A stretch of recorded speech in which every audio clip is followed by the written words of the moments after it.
Okay, what's up, everybody? Good morning. Welcome to a Tuesday edition of Morning Scone presented by Brock, the Baton Rouge Orthopedic Clinic, Hudco Roofing, HudcoRoofing.com. Do business with someone you know, Hudco Roofing, HudcoRoofing.com.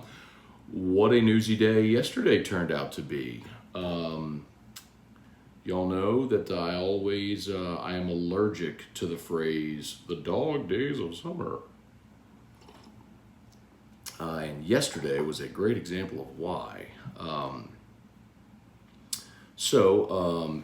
Will Safford entered the transfer portal. So we've gone through the numbers a bunch, and I can keep explaining this if y'all need help with it, or if anybody doesn't understand. But remember, baseball rosters are going from 40 to 35, so you're automatically losing 5 roster spots. So a lot of attrition has to happen.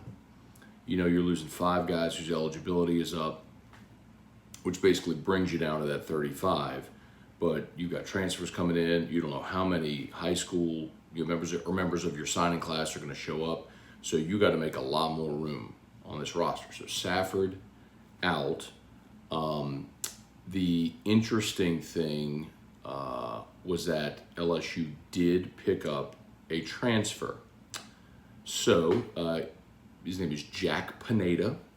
Jack Pineda, shortstop from Baylor, played his first 2 years in the junior college level out in Nevada, or Nevada, as I think they say. But played 2 years there, went to Baylor, started the 2021 season as the second baseman, where he played for 23 games, then moved to shortstop, where he started 28 games. Excuse me. And he hit over 300. Comes back this year as a fourth-year junior, a redshirt junior, and started every game at shortstop for Baylor and also hit 300. So makes a lot of sense, right?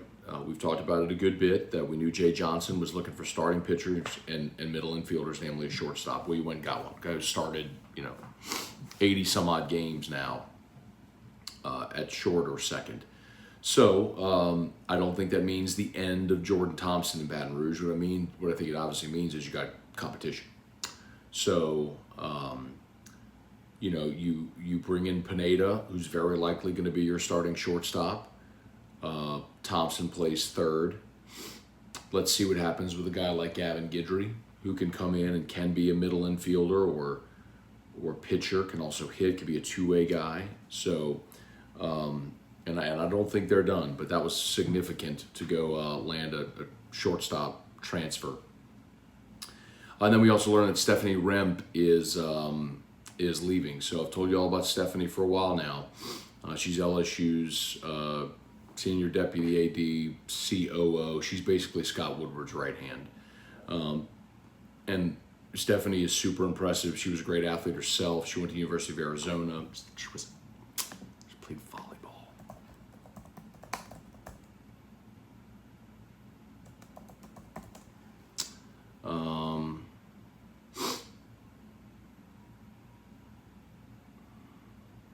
Yeah, she played volleyball at Arizona. Was a great athlete.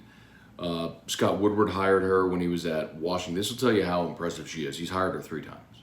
Hired her at Washington. When he went to A&M, hired her. When he came to Baton Rouge, hired her. So we played a clip on AFR yesterday of when Kim Mulkey was introduced, and she basically said, Stephanie, you should thank Stephanie. She was like, you did all the work. You worked out the contract. She was playing all the details. You got the deals done. Yeah, she's awesome. Losing her, that is a big, big loss for LSU. So, newsy day there. But also, College World Series, all that good stuff. So, fire away. Let's see what y'all got. All right, Greg Phillips, Bubba Tatum, good morning. Quentin Breakbill, yeah, go Bolts, because Colucci gave us Tampa. So, I was happy to cash that ticket. Brian Penton, good morning. Somewhere in Port Allen, somewhere in Tennessee, headed to Port Allen. Gotcha. Sean Childress, Brian Arsenault, all good, man. Glad to have you here. Ricky Lambert, Ron Ritchie, Scott Pritchard, good morning, Matt. Give a shout out to the OLDL camp guys on their last day. Coach Pete and Coach Donald Rodriguez. Absolutely, man. Was a proud alum of the Louisiana Line Camp. Am a proud alum of the Louisiana Line Camp. Those guys do a great job putting that thing on, so for sure. What's going on here? That's weird. Ronnie Duga, Matt Godwin, good morning. From the hospital, no baby yet. Oh my God, Matt, y'all are still waiting. Your poor wife. So Matt told us yesterday they were going to the hospital yesterday, expecting the birth of their baby girl, and still no baby. God bless, man. I hope your wife's doing okay. Hope y'all are getting some sleep. But prayers certainly for an uneventful but productive day. Let's put it that way. Jason Horn, good morning. Dylan Landry, all right. First time live in a while. Appreciate you for being there live, Dylan, whenever y'all can be. Kelly Gross, Gary Petrie, good morning. What's new with the Tigers? What do you mean what's new with the Tigers? Just went through a bunch of that. Will Safford transferring. They got a transfer in from shortstop from Baylor. Your athletic administration's number 2 is leaving to go be the AD at Nevada. Football team is going through off-season workouts right now, going through their summer conditioning program to get ready for fall camp. So SEC Media Days starts on July the 18th and onward. Hey, Dad, good morning, Barry Day. Where's Stephanie going? Any guess on replacement? So Stephanie's going to Nevada. She's going to be the new athletic director at Nevada.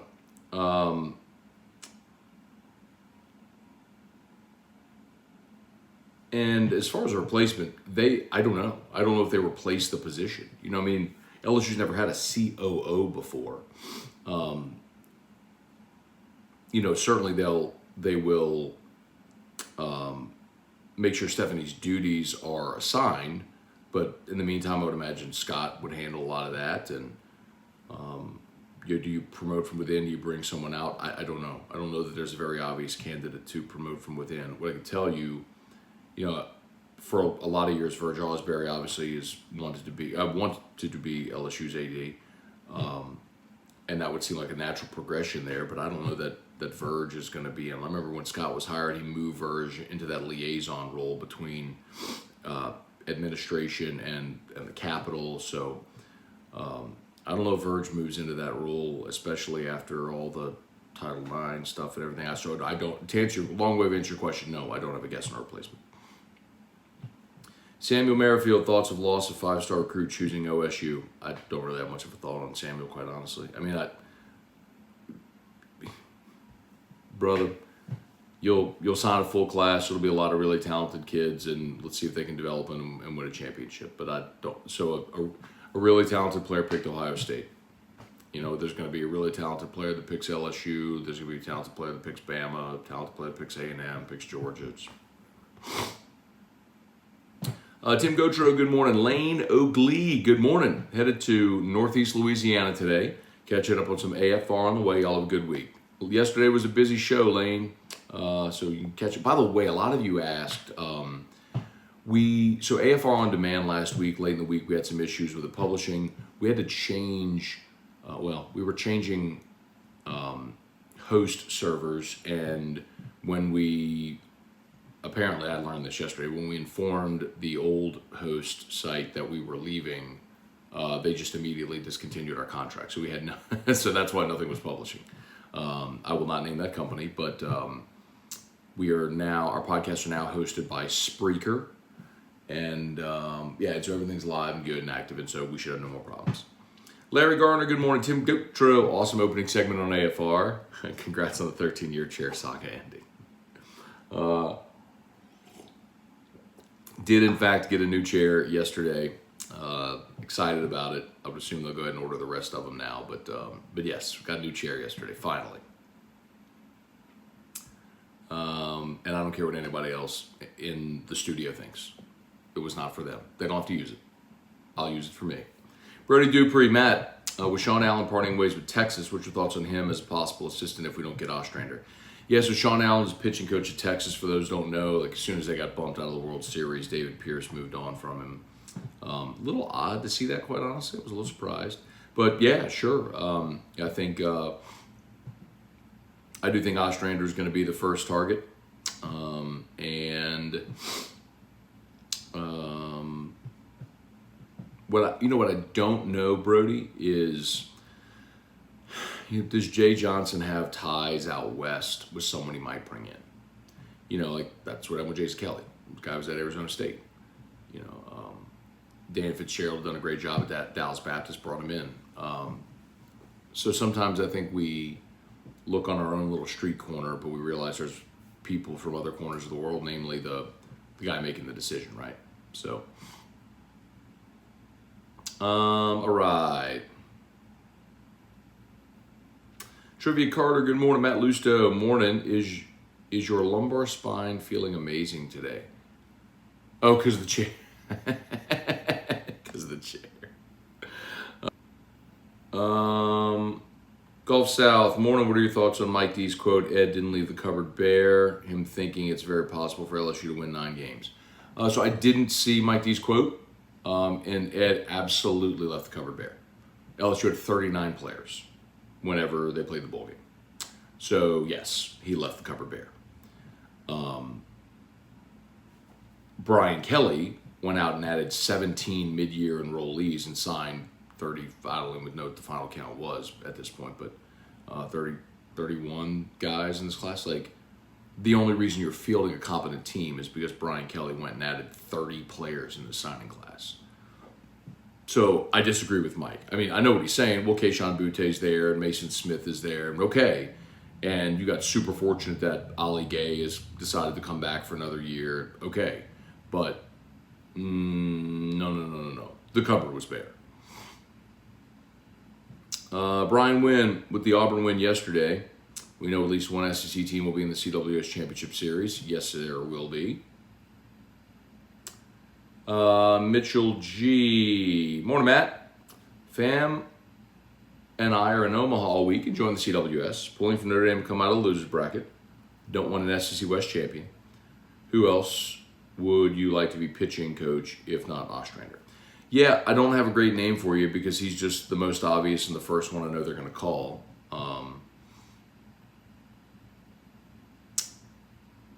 I honestly haven't given it much thought because that's really the only name I've talked about. You hadn't had other people mention to me. Maybe I should go try to put together a list of possibilities. That's a good idea. I'll do that today on AFR. If not Ostrander, who are some other possibilities? Okay, I'll see if I can do that today. Pat Huseman, Zach Taylor, good morning. I had to juggle new chairs in studio. Yes. I just think I'm jumping on the Schooner. Get it? I do. But I think Schooner has an H, Pat. I think it's S-C-H. Schooner? S-C-H-O-N-E-R? Schooner? Yeah. A schooner. S-C-H-O-O-N-E-R. A schooner is a sailboat. But that's weird, right? Because a schooner is a sailboat.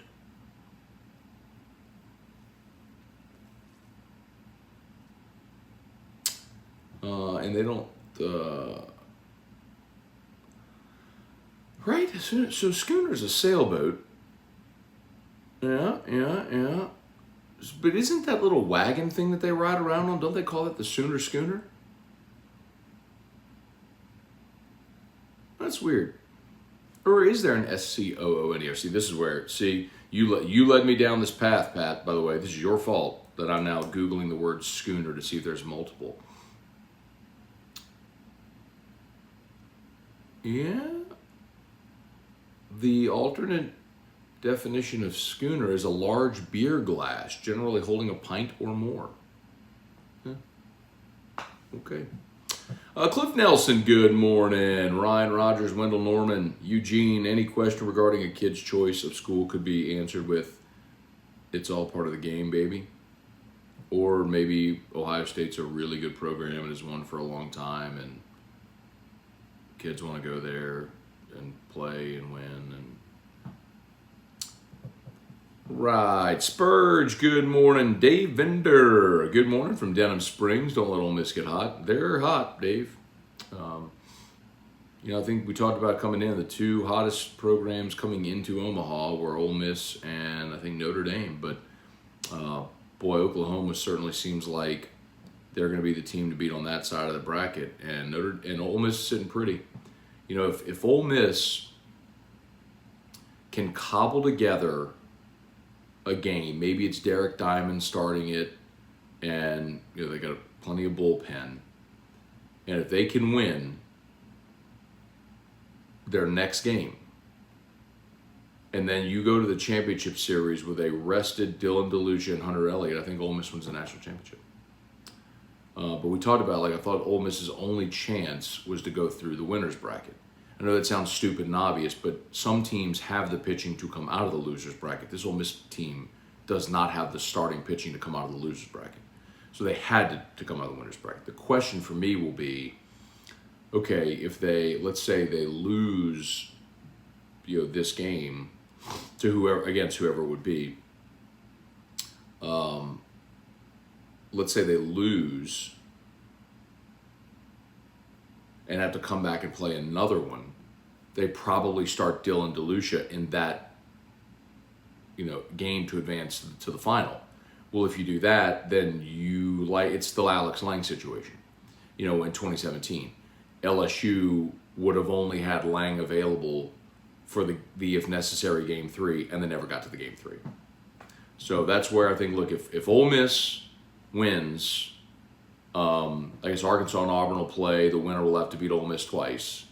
If Ole Miss takes care of business their next time out, then their pitching sets up, and I think they'll win the national championship.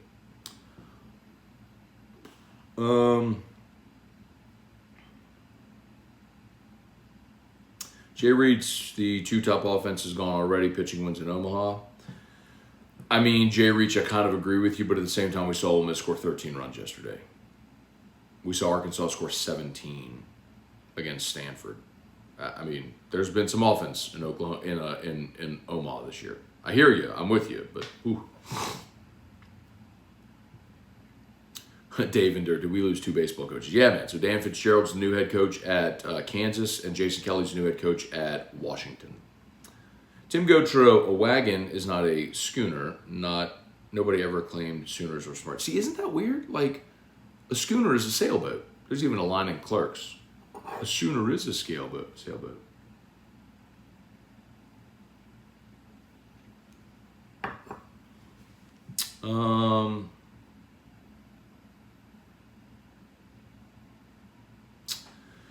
Let's see, Pat Huseman. Okay, to clarify, I'm jumping on OU baseball's bandwagon. Got it.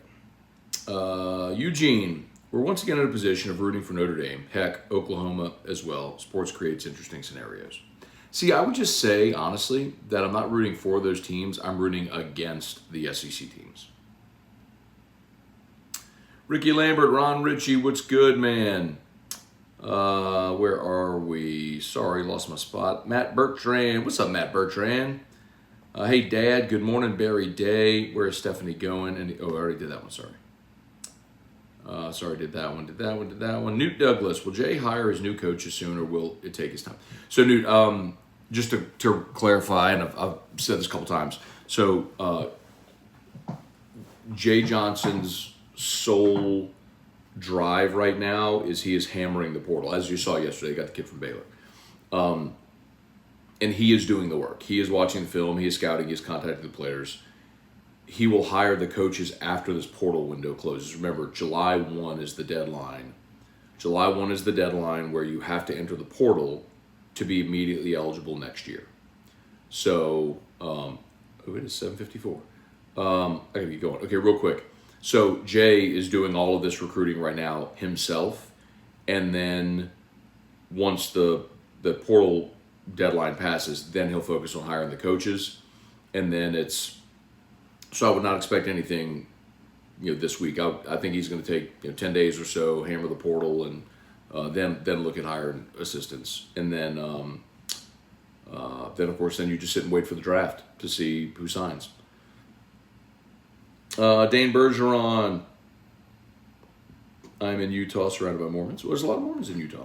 Lawrence Burley, good morning. Rhoda Yule, you talked about Texas cutting their pitching coach. Kenneth Kyle, why don't you interview Mike D anymore? Mike D took a full-time radio job, and so contractually he's not allowed to come on the show anymore. It's a giant gaping hole in my life, too, because I love Mike Detillier. And Mike and I spend an hour together every Thursday for 11, 12 years. Dane Bergeron, Matt, who are the LSU guys behind the plate? I don't know, and I even asked. I texted a few people last night to see if they knew who it was. Don't know who it is. Brian Wynn, a prairie schooner is a covered wagon. Okay, got it. Well, that's, the Sooner schooner, but that's interesting. Okay, so a prairie schooner. I don't know. I Googled the word schooner, and all that comes up is the... was that a Mallrats reference? That was a clerk. You dumb bleep. A schooner is a sailboat. So that was Mallrats. Okay. It's been a while. It's been a minute since I've seen it. I knew it was a Jay and Silent Bob movie. Chance Babin, if Ole Miss wins the Natty, they need to thank LSU for saving their season.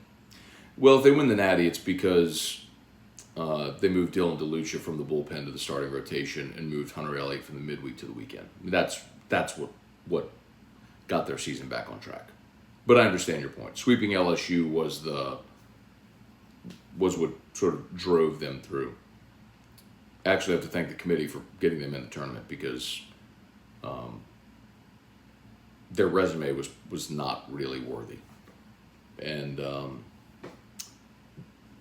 you had some friendly Mike Bianco supporters on that committee. That's why they're in.